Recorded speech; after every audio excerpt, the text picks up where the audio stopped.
नमस्कार विद्यार्थियों। आज हम पुष्यभूति या वर्धन वंश के अंतर्गत फैनसांग जो एक चीनी यात्री था जो हर्ष के समय भारत आया।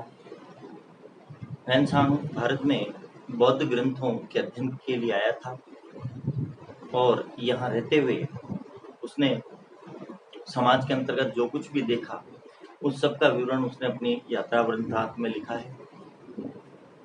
उसका जो यात्रा वृत्तांत है वो सीयू के नाम से जाना जाता है। फैनसांग ने भारत तत्कालीन समय के भारत के विषय में क्या क्या स्थितियां लिखी है, इन सब के विषय में आज हम यहाँ चर्चा करेंगे। तो देखिए, फैनसांग का भारत विवरण।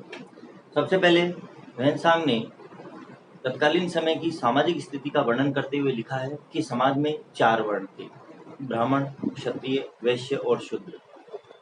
इनमें से जो 3 वर्ण थे वो समृद्धशाली थे और उच्च माने जाते थे, जबकि जो अंतिम वर्ण था शूद्र वो निम्न श्रेणी के माने जाते थे और ये परिचर्या अर्थात इन तीनों वर्णों की सेवा का कार्य करते थे। इसके साथ साथ फैनसांग यह भी बताता है कि समाज में लोग सात्विक जीवन व्यतीत करते थे, अर्थात मांस, मछली, तामसिक चीजों का प्रयोग नहीं किया जाता था। और फैनसांग ने यह भी लिखा है कि समाज में अंतरजातीय यानी कि इंटरकास्ट मैरिज नहीं होती थी, अंतरजातीय विवाह नहीं होते थे। तात्पर्य यह है कि समाज के लोग अपने ही सामाजिक दायरे में रहते हुए विवाह आदि करते थे, किसी अन्य समाजों में या अन्य कुल आदि के अंतर्गत विवाह नहीं किए जाते थे। तो यहाँ पर ये सामाजिक स्थिति के विषय में इसने यहाँ पर विवरण दिया है। नेक्स्ट हम देखते हैं आर्थिक स्थिति के विषय में। देखिए, फैनसांग बताता है कि समाज के जो लोग थे इस समय के वो समृद्धशाली थे। इसके साथ साथ समाज में सोने चांदी और कौड़ियों का मुद्रा के रूप में प्रचलन था। सोने चांदी की मुद्राएं भी प्रचलित थी। इसके साथ साथ छोटी जो मुद्राएं होती थी उन्हें कौड़ियां कहा जाता था, जो तांबे की भी बनी हुई होती थी। इन सब का प्रचलन था, जिससे जो व्यापार और व्यवसाय था वो इस समय उन्नत अवस्था में था, अर्थात मुद्रा के प्रचलन से व्यापार व्यवसाय काफी विकसित हो चुका था। ताम्रलिप्ति जो पूर्वी बंदरगाह ताम्रलिप्ति है, पश्चिम में जो भड़ोच बंदरगाह है और जो पाटलिपुत्र है, ये व्यापार के प्रमुख केंद्र रहे उस समय। ये सब फैनसांग हमें इस विवरण के बारे में बताता है।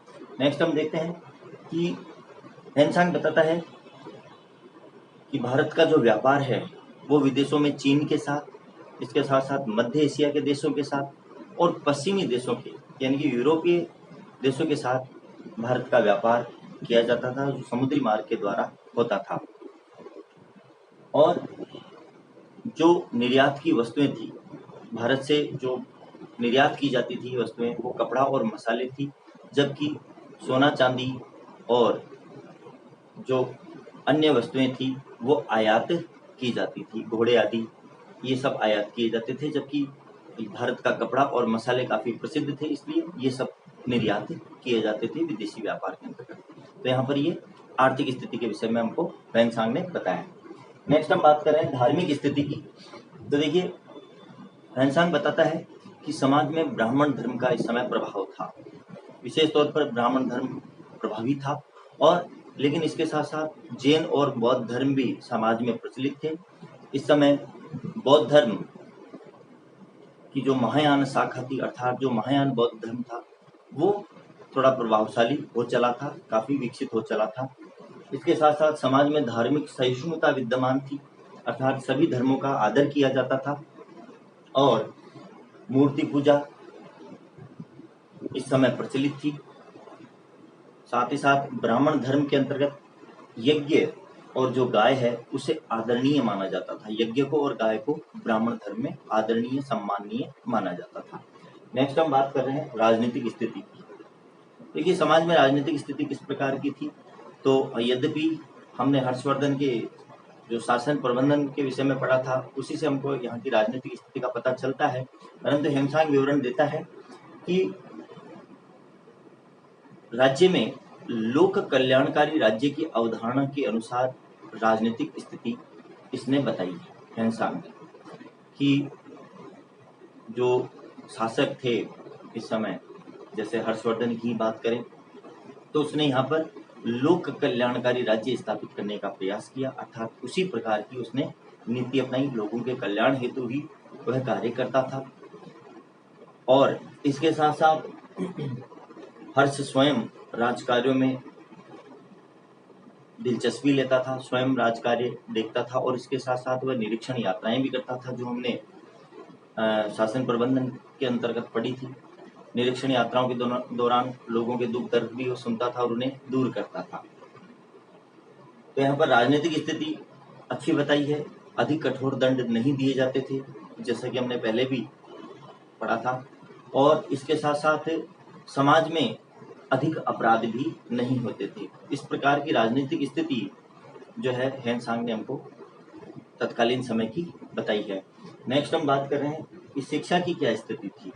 तो देखिए हेनसांग कहता है कि इस समय जो शिक्षा जो है वो विहारों और गुरुकुलों में प्रदान की जाती थी, अर्थात शिक्षा के जो केंद्र थे वो विहार और गुरुकुल थे। अधिकांशतः मौखिक शिक्षा ही दी जाती थी, अर्थात गुरु के समीप बैठ कर के शिष्य शिक्षा ग्रहण करते थे मौखिक रूप से और उसे आगे परंपरानुसार बढ़ाते थे। यद्यपि लिखित रूप में भी लिपि का भी प्रचलन हो चुका था। ब्राह्मी लिपि इस समय प्रचलित थी और भाषा के रूप में संस्कृत भाषा इस समय प्रभावशाली थी, परंतु मौखिक शिक्षा अधिक दी जाती थी। नालंदा और वल्लभी इस समय शिक्षा के प्रमुख केंद्रों के रूप में थे। नालंदा जो वर्तमान बिहार के अंतर्गत स्थित था और वल्लभी जो गुजरात में स्थित था, ये दोनों ही शिक्षा के प्रमुख केंद्र माने जाते थे। तो यहाँ पर जो हेनसांग ने इस समय के तत्कालीन समाज का जो विवरण दिया है, उससे ऐसा प्रतीत होता है कि हर्ष के समय का जो भारत था, उत्तर भारत, उसमें लोग काफ़ी सुखी और समृद्धशाली रहे। नेक्स्ट हम हर्षवर्धन का मूल्यांकन करेंगे हमारे नेक्स्ट जो लेक्चर होगा उसके अंतर्गत। धन्यवाद।